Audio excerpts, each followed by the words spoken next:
In the last lesson, we edited the first act of my video, and I walked you through every shot I chose, every cut I made, why I did that, and what my thinking was.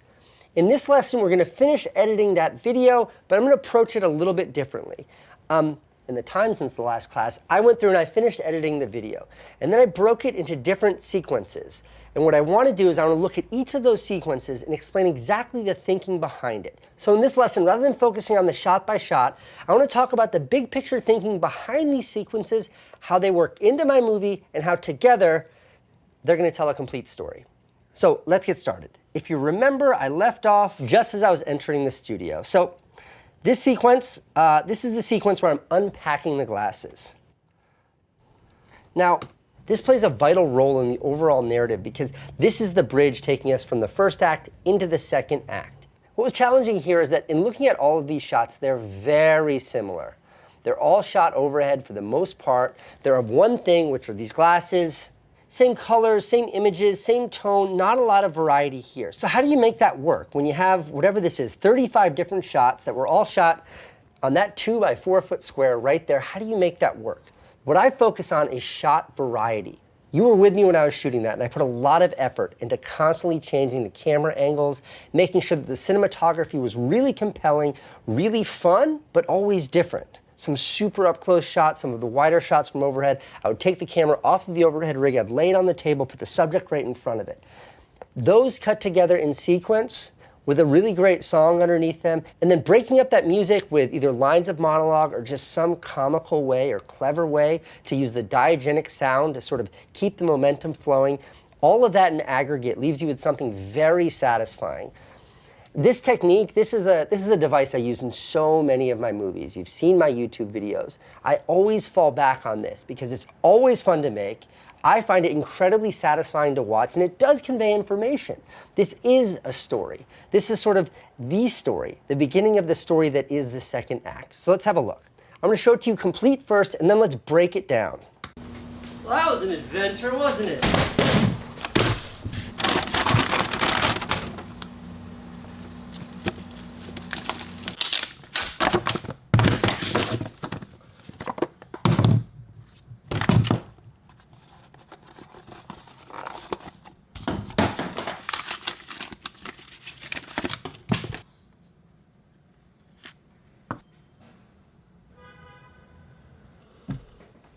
Right off the bat, I see one thing wrong with these. Okay, so that's that 30-second sequence. That's the bridge that takes us from Act 1 into Act 2, the unboxing sequence. So a couple of things that I really want to bring attention to here are the decision not to use music here. Act 2 is heavy with the music, but the very intro to Act 2, this bridge, I don't have any music. And the reason why, the diegetic audio, the natural, like the actual audio from these shots is great. Listen. It's like ASMR. Is that what it is? It's like ASMR. Like it's a satisfying oral experience.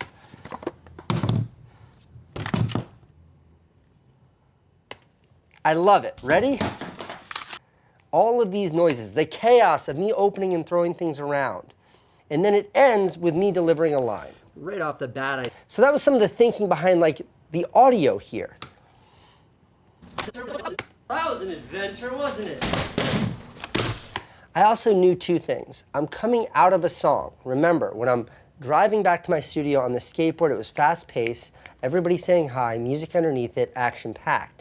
Coming out of this, the very next sequence, which is when I start to customize the glasses, that too has like a funky song that's pretty fast underneath it. So this bridge is a time to kind of pay attention and catch your breath.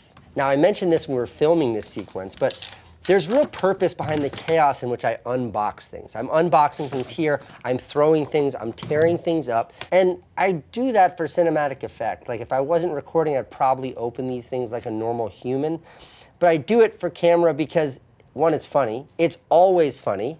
And a little humor goes a long way, especially in a video like this. But then also, it's cinematically compelling to watch. Like, who behaves like this? I don't know, but this is interesting. I otherwise probably wouldn't be so interested in watching a pair of sunglasses being unboxed.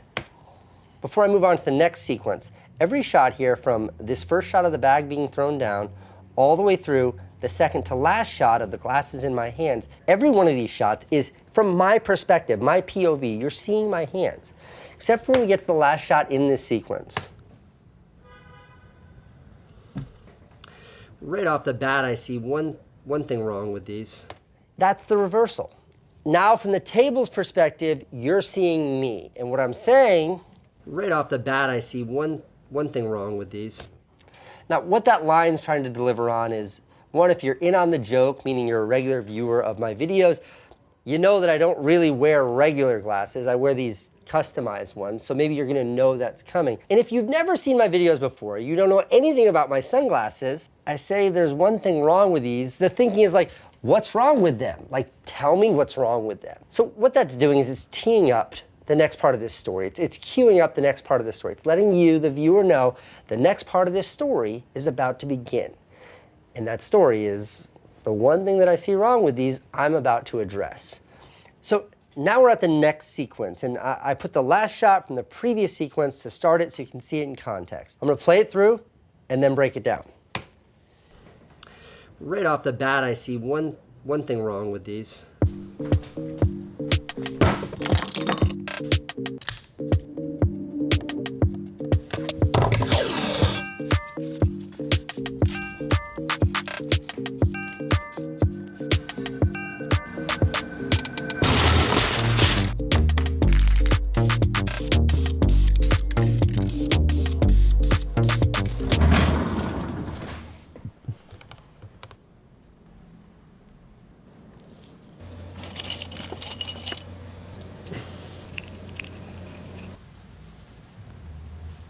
Done.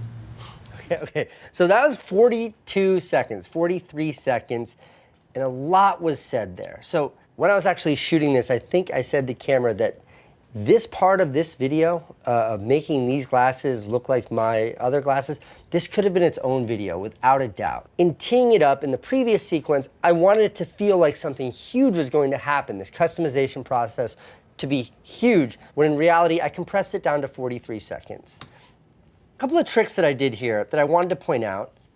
First is dropping out the music here. So pulling down the white deli paper that I used as seamless for the backdrop here, I knew this sound was gonna be rich. I knew this sound would break up the song nicely.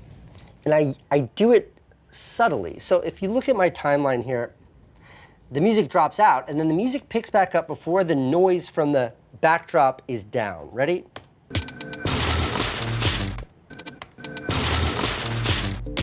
Those subtle, those tiny, those almost unnoticeable moments, I try to have those throughout every video I make. I'm always searching for those because while it's almost imperceivable when you're watching this movie as a whole, it's another little moment of like happiness or pleasure or interestingness. It's another one of those little like dopamine injections that makes the video feel really good to watch, really satisfying to watch. Watch.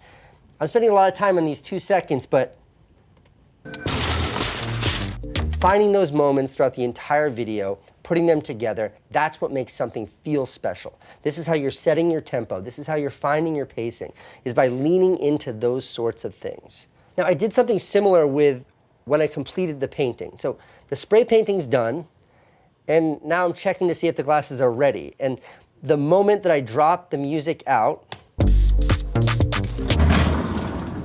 I use the sound of me moving the garbage can away, that garbage can, to hide the music coming out. And then it's like you're running, you're sprinting, you're stopping, and you're looking. It's bringing all of the attention to the glasses, saying they're done, but I'm not sure. The precision that is this shot, look, this one lens is filling the frame. This one lens is the focal point. You can see the what would you call it, the aerosol from the spray paint falling onto the lens, dripping into the cracks. The same shot, slightly different angle, so you can see the paint hitting the lens. I covered the lens with a little tape first, but you can see the paint hitting the lens. This shot, the interior, the last like vestiges of black on these frames being covered in paint. That This shot here, the perfect sort of handheld. Hand out of focus, super soft focus. The red nozzle of the spray paint can, bright, vivid, in your eye. The focus solely on the glasses. This is perfect. And then this garbage shot. It's meant to say subtly that calculated, precise, precision. Okay, hold on, stop all that, stop all that, stop all that. Let me just see, do these things, are they actually done here?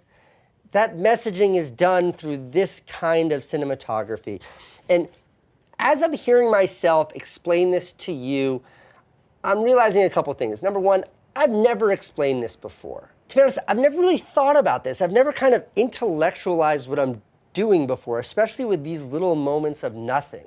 I'm thinking about it, and it's like, I think these little things, these little like nods, these little, I call them tricks or whatever, this is just something you accumulate over time. I'm thinking like, I've been making these kinds of videos now since I was a teenager. All of this methodology I use to sort of make every second as interesting as I can, this is just stuff that I've learned over time. I think like this thing, like embracing uninteresting sounds, embracing this sound. This is an interesting filmmaking right here. But embracing that probably came from some accident I did when I was filming some shot and I made some noise and then the song didn't line up and I'm like, ugh, what's this audio waveform? What is this? And then I play it back. It's a garbage can moving. Let me actually try to use that. It worked. And then over time, these little things stopped being accidents. They started being intentional. They started being tools that I'm able to use to tell a story with as much intimacy as I can. You know, all of my movies, they try to sort of say one thing. They try to have this underlying sort of tone, which is that I love making this. And that is sort of meant to be said through every aspect of it, through the cinematography, through the editing, through all of that. And it's funny that this like diatribe that I'm delivering to you right now was motivated or was inspired by the sound of a garbage can. But it was. And I think before I end this, to get back to my edit, the takeaway here is you never know what works. There's nothing here that is right or is wrong. It's entirely at your discretion. You're the arbiter of what's right, of what's wrong, of what's good, what's bad, what's interesting, and what's boring. And for whatever reason, this sound of a garbage can, I find it fascinating. And so much so, I'm putting it in my movie. I'll get back to the edit now. Ready? Garbage can. Is this dry? Yeah, it sort of feels dry.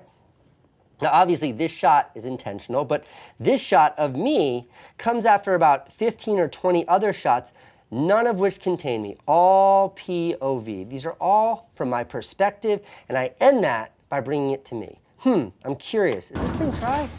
I can't tell. These look good. Yeah, this is dry.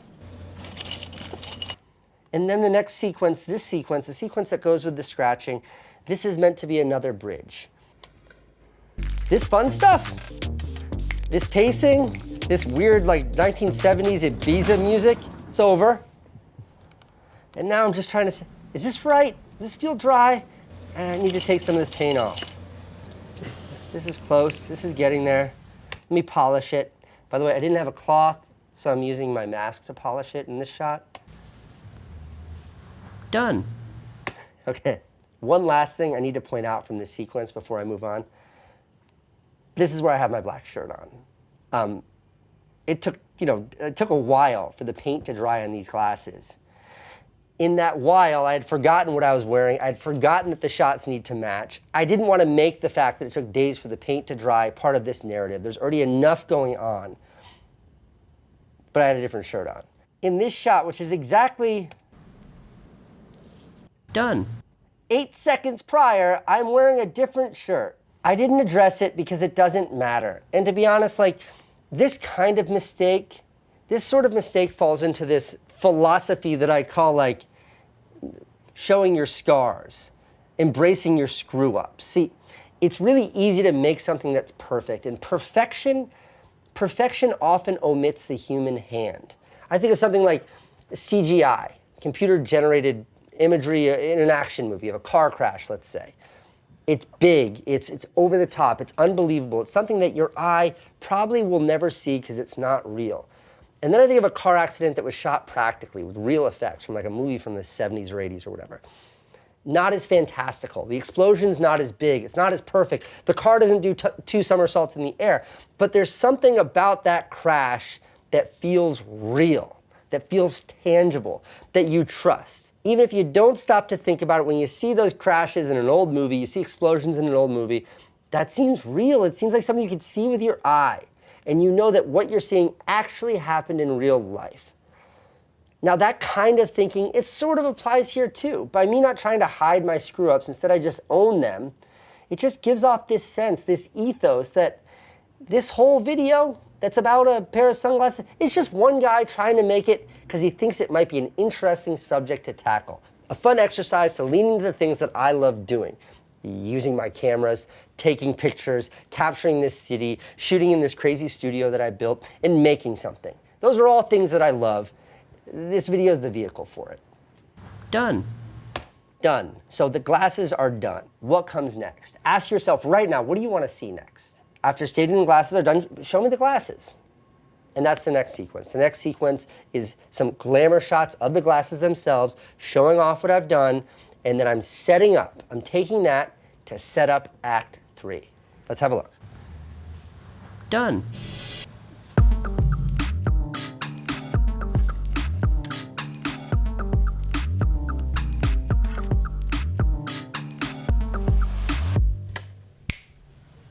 I mean, I think they look pretty good on me. That's where that ends. That's where the setup ends. So I'll show you where that goes, but for now, those 18 seconds, they're taking us from my customization, showing you what it looks like, to me actually wearing the glasses, to me actually starting this third act. Now I want to break it down, but before I do, please indulge me because I want to break down this one shot. This one insignificant shot right here took me forever to do. So what I was trying to do is, glasses are filling the frame.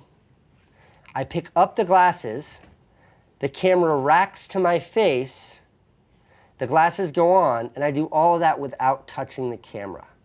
Why did I care so much about that? I don't know. Maybe it's my interest in cameras, maybe it's like my enthusiasm for great cinematography.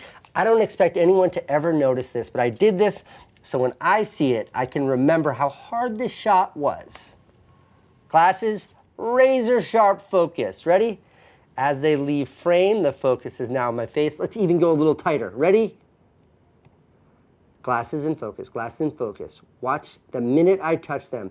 Now the focus is drifting back to my face in the mirror.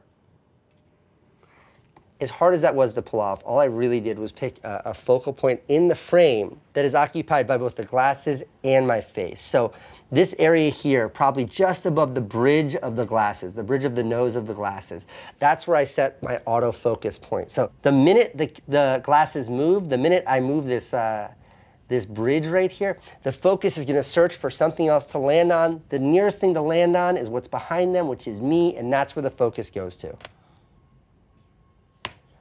Does that shot help me tell my story better? Does that shot touch on themes that are universal? It doesn't do any of those things. But this shot, for me, is kind of an illustration of a passion that I have for just interesting cinematography. This is me playing with my camera, and I did this just for me because no one will ever notice.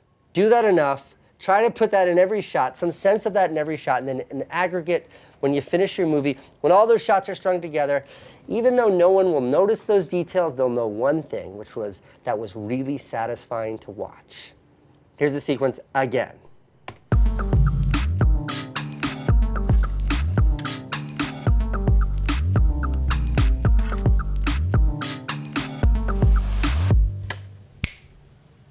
I mean, And the song here needed to be cut as well. This is another song by that same artist, and before I adjusted the song, it just kind of went on and on and on, like it would have sounded like this.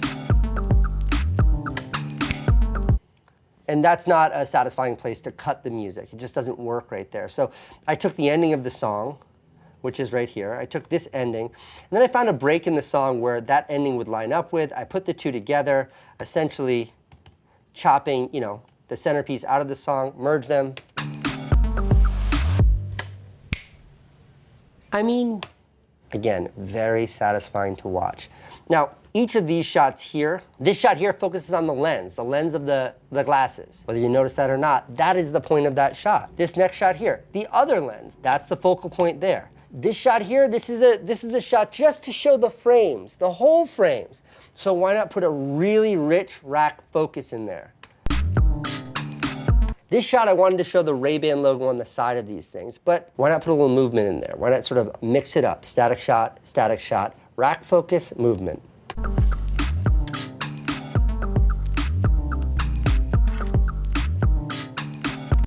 This shot, that's the zoom out. My hope was to be able to make this shot and then the rack focus shot one, but after 40 minutes of trying to figure out, I just gave up. But they do work together. This jerky zoom out, and then the finishing shot. So that's the bridge. That's what's supposed to get us to the third act. So Act 3 has to deliver on the promise that was made at the beginning of the video. Act 3 has to be the part of this movie that's about the glasses themselves. I talked about this idea before we went out shooting, but this scene, even though it's about the video camera glasses, this scene effectively is a tech review. I start from a place of no one cares about tech reviews and no one cares about these stupid glasses. And they are stupid, they don't work well, but nobody cares about it. Can I still make something interesting here? Can I still make these last 4 minutes, 3 minutes, compelling enough for someone who has no interest in the objects themselves to stay engaged, to keep watching, and say, yeah, those glasses are stupid, but that was really interesting. That's my goal. So even in introducing these glasses, that's my consideration. I mean, I think they look pretty good on me. Very deliberately with this shot, I used a spherical lens, a really wide lens. So as I get close to it, my face would almost warp, but the glasses would maintain center frame and the main focal point. I mean, I think they look pretty good on me. Straight into a shot that's much more punched in. This is a 70mm shot right here, but where the focus is really just on the glasses. It's the lens right there. Okay, to start a recording, I push this button right here. Okay, it's recording. Again, there are two ways to have done that. How I did it is I'm exploring the object. It's working. I could have easily put the glasses down on a table and said, the way you begin the recording process is by hitting the button that's on the right arm of the glasses. That's not interesting. This way, it's me actually discovering how to use these things. I'm just kind of bringing you along on my journey. I'm not doing this to inform you. I'm bringing you with me. We're doing this together. And that distinction, while not overt, while not on the surface, that distinction is at the core of this kind of video for me. Lens right there. Okay, to start a recording, I push this button right here. Okay, it's recording. Okay, So this is me talking into a mirror. The purpose of that is obviously these glasses capture from my perspective. So how do I show that I'm recording on the glasses? I use the mirror here as a little trick, something a little bit interesting to connect the third-person footage of me with this first-person footage that I captured. Okay, this next sequence was shot entirely on my sunglasses, and those are sunglasses. Let's go. Let's go. The introduction has been made. I've informed the audience about what they're about to see. Now let's go do it. So this next sequence that I cut in its entirety was shot on these glasses. And I have to say, the footage was not impressive. I'm only saying that here because I had this idea of making this sort of like very fun travel sequence, this adventure. This was Candace and me leaving New York so I could get her back to LA. We went together on a plane. It seemed like such rich subject matter. But the footage was terrible. The footage was borderline unusable. This is what the footage looked like. It was formatted strangely, and then it was sort of murky and mushy and shaky and not particularly pleasant to watch. I wasn't able to like shape a story using the footage. It didn't work in low light. The image was too narrow. For a million reasons, I wasn't happy when I sat down and looked at it. And more importantly, it forced me to reevaluate how I wanted to portray this scene. So what I did is I really chopped it up. I tried to find moments in each clip where whatever action I was trying to capture was clear enough, and then just string them together in sequence. And I don't think that if the subject matter was any less compelling, meaning like me on a plane with my wife, it was pretty exciting stuff to capture. If I had just captured me walking around New York, I don't think this would have been compelling because the imagery sucked. Big lesson to learn here. There's a takeaway that really underscores the value of great cinematography, but that's kind of neither here nor there. Instead, the problem at hand is how do I make this sequence work? So I grabbed a song that I liked. I picked out shots that I thought really, well, sort of worked enough. And of the, let me count them off here for you. Of the 96 shots, 96 different shots, different perspective, different images that I captured on the glasses, I used about 20 of them. And each shot being 30 seconds long, each shot averages in my video about a second to a second and a half. That's the best I could do. Again, this is one of those times where the outcome of a great idea did not meet your expectations. Your only opportunity to address that, to fix that, to make your movie work is getting in the edit bay and stopping at nothing to figure it out. Because believe me, this was another point in time when I wanted to just throw this movie away. This is what it looks like. It's recording. Okay, this next sequence was shot entirely on my sunglasses, and those are sunglasses. Let's go. Shit, I gotta go.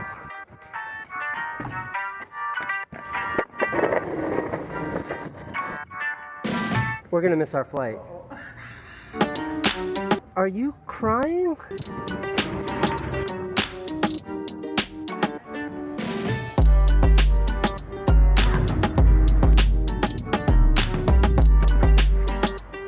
Yes, thank you, sir.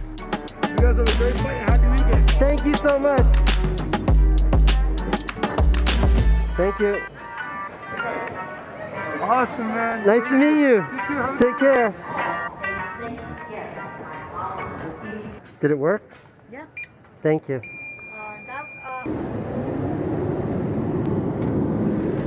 and gentlemen, we'd like to welcome you to Los Angeles. Bye-bye now. Bye. Thanks. Have a good day.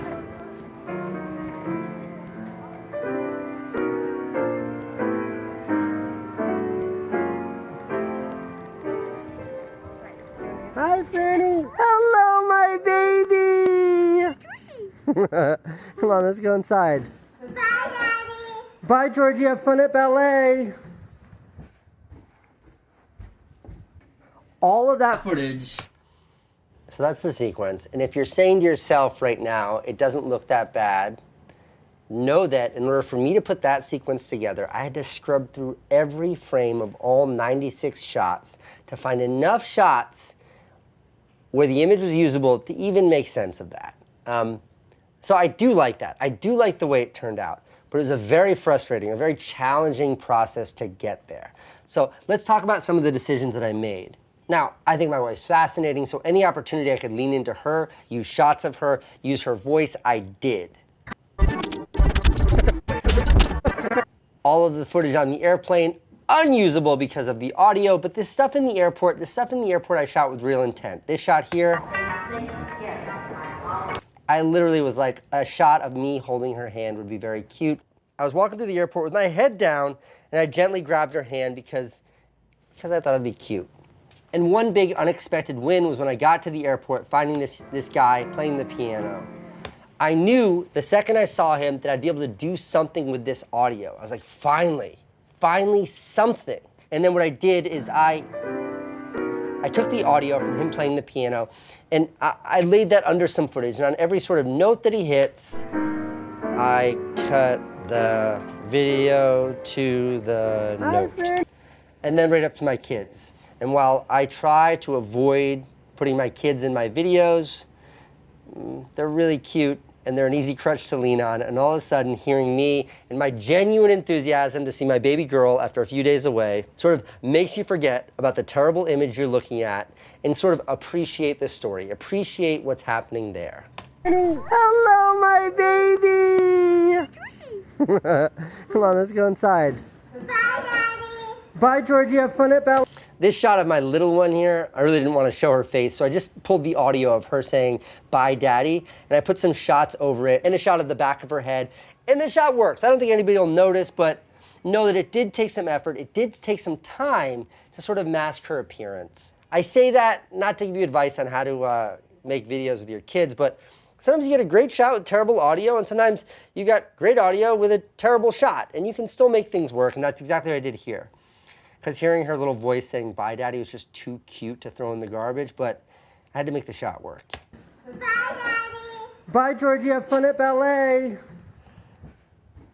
And that's where the sequence ends. So we're talking about the sort of crux of this entire video, which is me finding out if these glasses are worth a damn or not, is 1 minute of what will end up being a 9-minute video. I think that's okay. Again, my goal here is to make something that's interesting for everyone, not just make something compelling for people who might be interested in this exact product, but also I was working around the fact that I just didn't like what I had captured there. I'm forcing a story into this, and I'm leaning on whatever resources I can find. In this case, my wife, this adventure she and I are on, and then my cute little kids. And that just brings me to the ending. So how do I end this? How do I end this adventure? This adventure that began with me sitting here, that I then delved into repairing the camera on my door, that I sort of established the mission, the objective, the goal of this video is to sort of determine whether or not these video camera Ray-Ban glasses are worth a damn. Then I went on this odyssey, crossing, zigzagging this entire city, going to 3 different stores with this uncertainty. Am I actually going to find them? I found them. Then bringing in all of these characters that I find, from the security guard at the Ray-Ban store asking for a selfie, to some guy on a skateboard going down Broadway, to these girls that screamed hello because they were excited about my camera, to my wife, my children, the salesperson, the guy on the phone, all the characters telling this story. How do I end it? Well, I end it by really selling that promise. I end it with what is essentially a tech review. And I give this tech review without violating sort of the rules that I said about making it interesting for anyone. I give a tech review that's free from any technical specifics.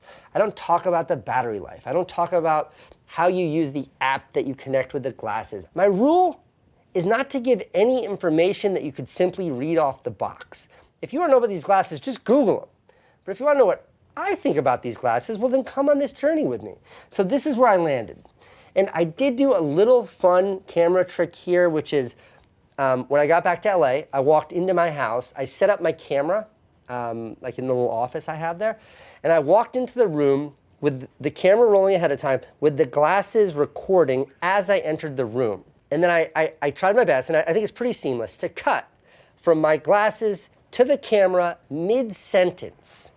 And right then, what I'm trying to do is get the viewer to snap out of the fact that you're looking at this garbage image from the glasses, and instead see this beautiful image from my proper camera by seeing me with the glasses on. This is what that looked like. I like this. This felt good. Come on, let's go inside. Bye, Daddy. Bye, Georgie. Have fun at ballet. All of that footage was shot on these glasses. That's what it looks like. Did you miss it? I'll play it again. All of that footage was... You can hear the audio change here. I'll play it again. Video from the sunglasses where you can see my camera right here. You see the camera in frame. All of that footage right to that camera was shot on these glasses. That's what it looks like. It's not bad. There's a little bit of a formatting. I need to stop and explain this, but let me just show you. I talk about the formatting. The way I explained the formatting was something that I thought, I wasn't sure how I was going to explain it, but I like where I landed. Just watch, and then I want to explain. Issue. Let me. Okay, so natively the shot's supposed to look like this. See how it's square now? But I've been So again, I'm going to break that down. There's a little bit of a formatting issue. Let me. I say there's a formatting issue. I turn my head to walk out of this room, immediately cut to the glasses, where you see me walking towards the bathroom, and then I'm in the bathroom looking into the mirror, explaining what's wrong with the formatting. Now, the reason why I don't want to show you my whole ending, I mean, I'll show you my whole ending. It goes like this. Okay, the look may be the most I important like thing. the look. I mean, it required a little camera. And I talk about how they look just like my other glasses. They're Ray-Bans, perfect. I say they look great. And then I get into, this is the raw footage now.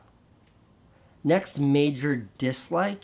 I get into my likes and my dislikes. Okay, the reason why I don't want to show you this ending is I left Los Angeles to come back to New York to make all these lessons, to do this whole monthly class. And I'm editing this back, and I'm like, this isn't right. I give it sort of like this gentle, soft ending where I say, where did I put them?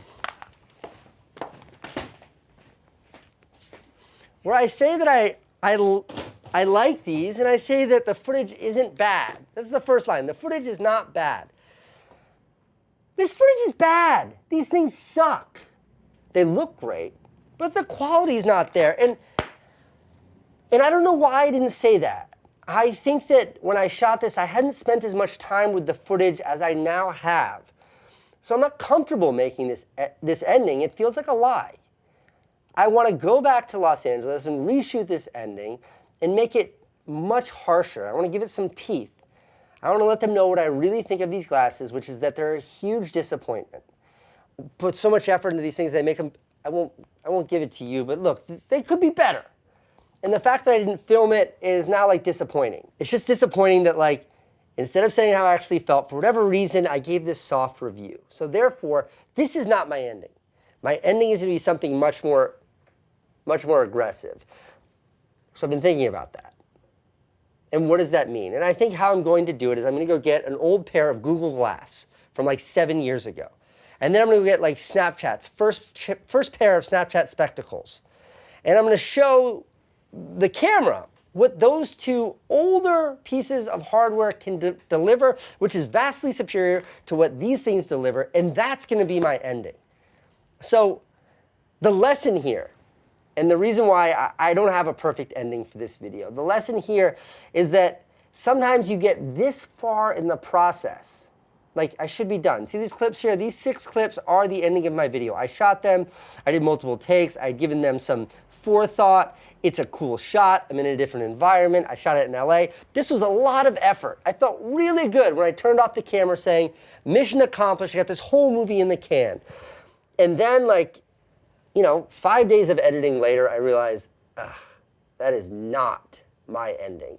And I have to go back to the drawing board. I have to pick the camera back up, and I have to make this ending work. Because your video is going to live on forever.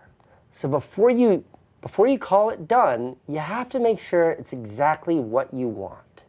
So despite the fact that I'm pulling an audible on my ending, I still think this is like a home run of a short video. I'm really proud of the way it turned out. When I think about this video, the things that excite me the most are all of the unexpected twists and turns.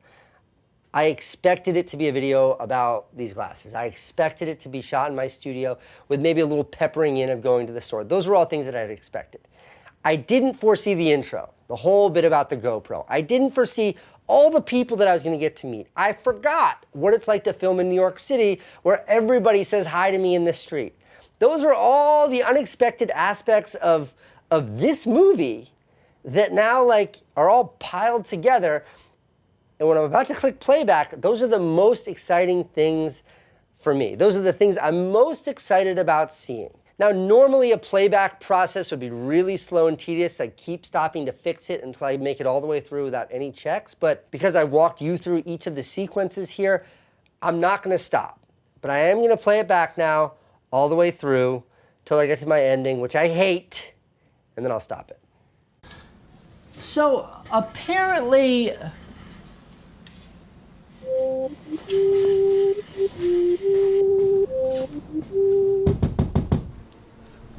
what is going on here?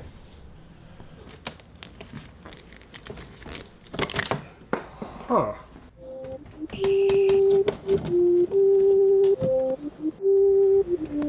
The door cam's a GoPro Hero 4. This thing's probably been on non-stop for like 6 years, 7 years. I think I finally killed it.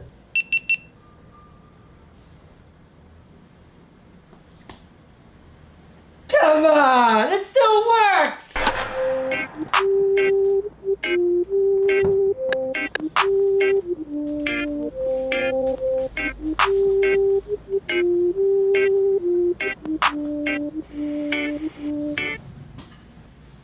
Ah, it's better. So apparently Ray-Ban launched a pair of sunglasses that have a built-in camera. Now, I've been known from time to time to wear sunglasses, and I also sometimes use a video camera, so this seems like maybe an appropriate product for me.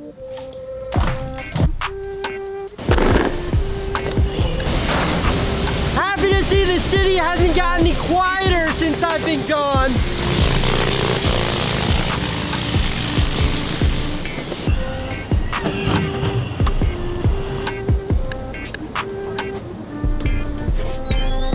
Okay, can I have a pair of these? But we don't have this style in store.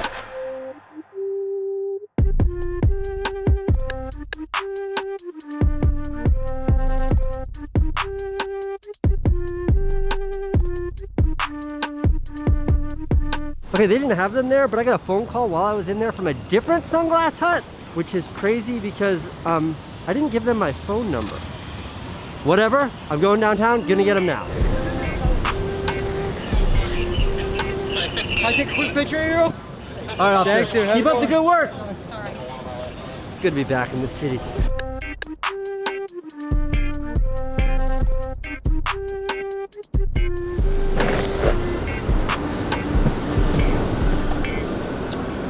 I hope they have them. How are you? Nice to meet you. I'm Irving. I'm the store manager here. Irving, thank you so much. Anytime. Irving, I got a question. Yes. How did you get my phone number? Well, I have a caller ID and I have a list of the people that have called asking for them. Oh, okay, that makes sense. You called here earlier. And Okay, then okay. I remember you. Irving, thank you Yes, so nice much. to meet You're the you. best. Take care. Yeah, of course, of course, of course. Yeah, of course. Oh, thank you so much. You back?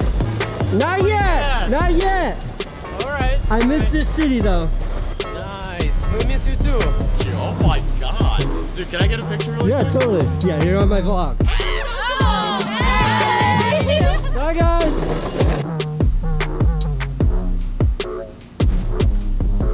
Well, that was an adventure, wasn't it?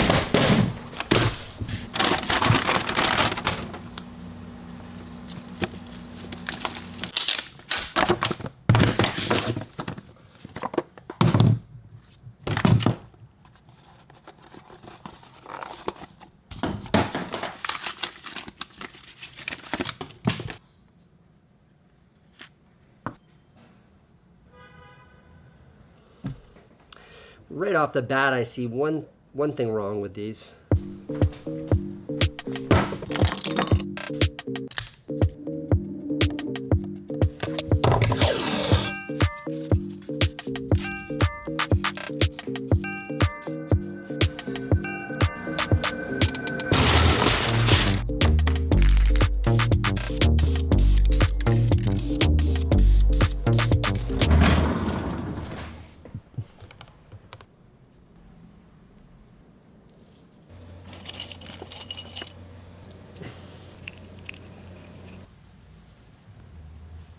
Done.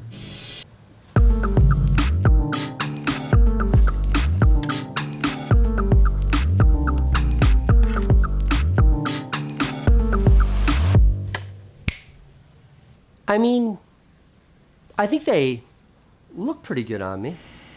It's the lens right there. Okay, to start a recording, I push this button right here. Okay, it's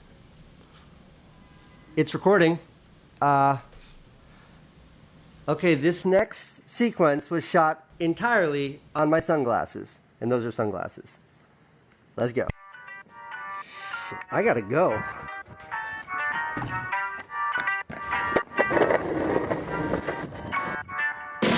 We're gonna miss our flight.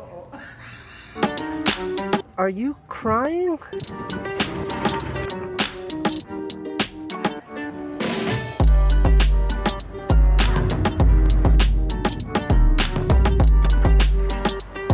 Yes, thank you, sir. You guys have a great flight and happy weekend. Thank you so much. Thank you. Awesome, man. Nice to meet you. You too, huh? Take care. Did it work? Yeah. Thank you. Ladies and gentlemen, we'd like to welcome you to Los Angeles. Bye-bye now. Bye. Thanks. Have a good day.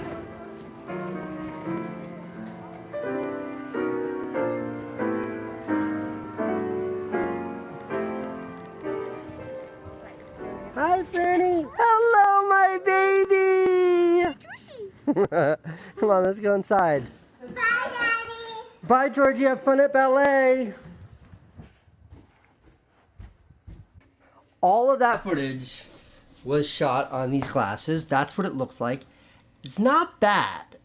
There's a little bit of a formatting issue. Let me. Okay, so natively the shot's supposed to look like this. See how it's square now? But I've been cropping it like this because it looks better in the video. Like nobody wants these black bars right here on the sides. So I crop it like this, which means I lose some resolution. But this is what it looks like at full resolution, which is a square, which I guess may be better for social. And then this is what I crop it to. Okay, the look may be the most important thing. I mean, it required a little spray paint, but it's perfect. These are my glasses. Camera. No camera. Camera. They're Ray-Bans. Perfect. That ending does suck, and I do have to reshoot. But the video feels great. I mean, I haven't made one of these in so long. It's been 2 years since I've really been in this city. But it captures everything I wanted it to capture. And when I rewind to several lessons ago, when I was talking about sort of intentionality and thinking of a single narrow idea, and then thinking of the approach to that idea, and then thinking about going out and being really flexible, really open-minded, and how you capture that idea. When I think about all of the process that I've spent so much of these lessons examining, I now see all of them in this video that I made. There was a lot here, so I'm hoping you can take as much of that as you can possibly remember.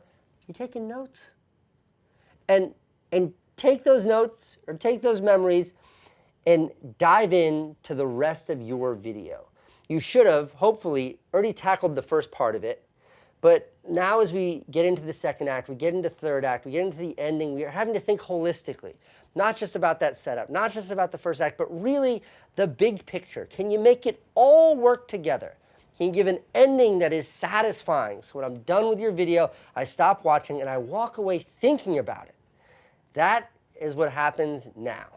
Good luck. It's not easy, but it is exciting. And when you are done, it is rewarding. There is nothing more pleasing than making something and finishing. And speaking of finishing, the second I finish this, I'm going back to LA so I can finish this video. And I'm going to have, you know what? Guys, can you put my finished video, I'll email it to you. Can you put it at the end of this lesson? They're nodding their heads. It's going to be at the end of this lesson. So that's it for this lesson, but don't go anywhere. My 7-minute video that you've already seen in parts 100 times, this is what it looks like complete. So apparently,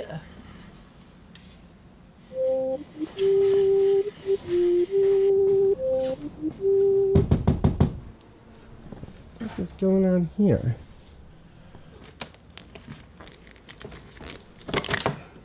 Huh.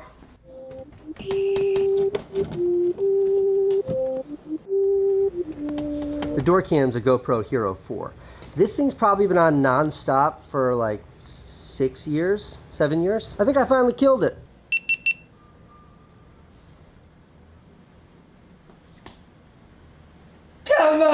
on, it still works!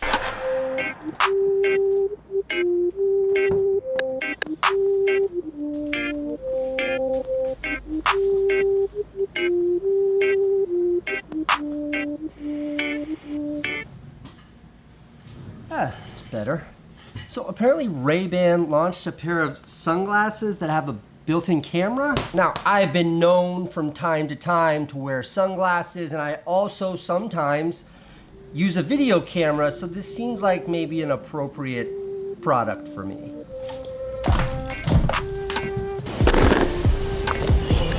Happy to see the city hasn't gotten any quieter since I've been gone.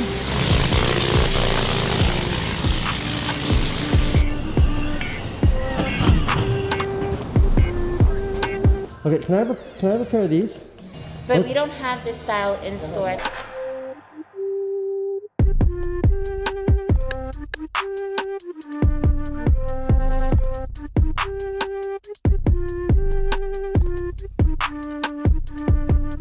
Okay, they didn't have them there, but I got a phone call while I was in there from a different sunglass hut, which is crazy because I didn't give them my phone number. Whatever, I'm going downtown, gonna get them now.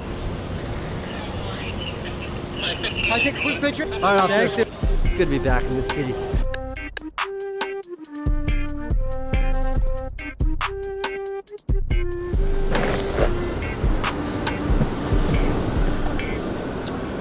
I hope they have them. How are you?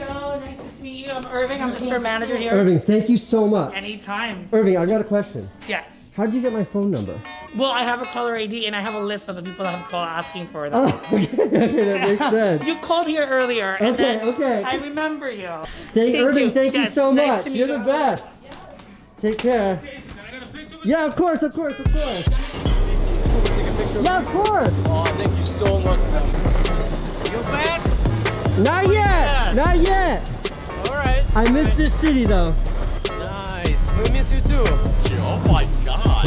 Dude, can I get a picture really Yeah, quick? totally. Yeah, you're on my vlog. Bye, guys.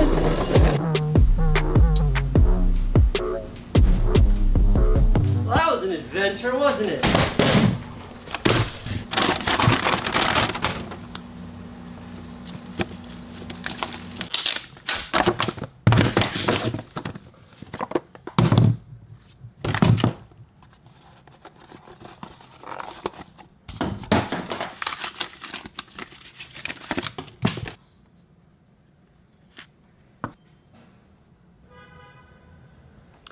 Right off the bat, I see one thing wrong with these.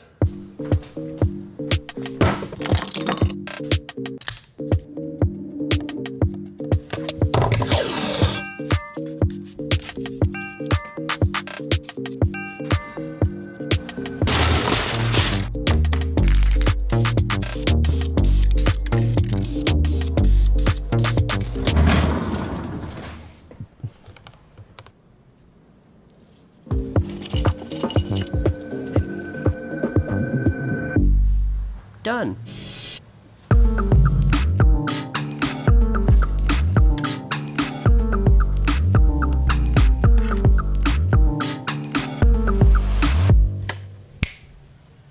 I mean, I think they look pretty good on me. It's the lens right there. Okay, to start a recording, I push this button right here. Okay, it's recording. Okay, this next sequence was shot entirely on my sunglasses, and those are sunglasses. Let's go. Shit, I gotta go.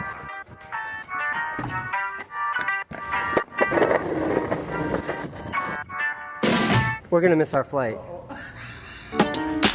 Are you crying?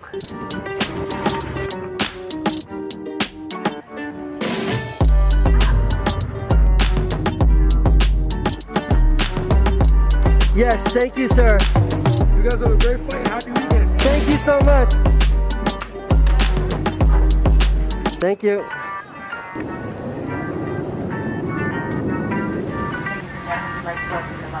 Bye-bye now. Bye.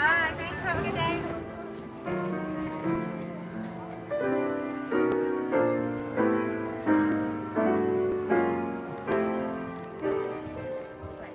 Hi, Fanny. Hello, my baby. Come on, let's go inside. Bye, Daddy. Bye, Georgie. Have fun at ballet. Now, every shot you just saw was captured on these glasses.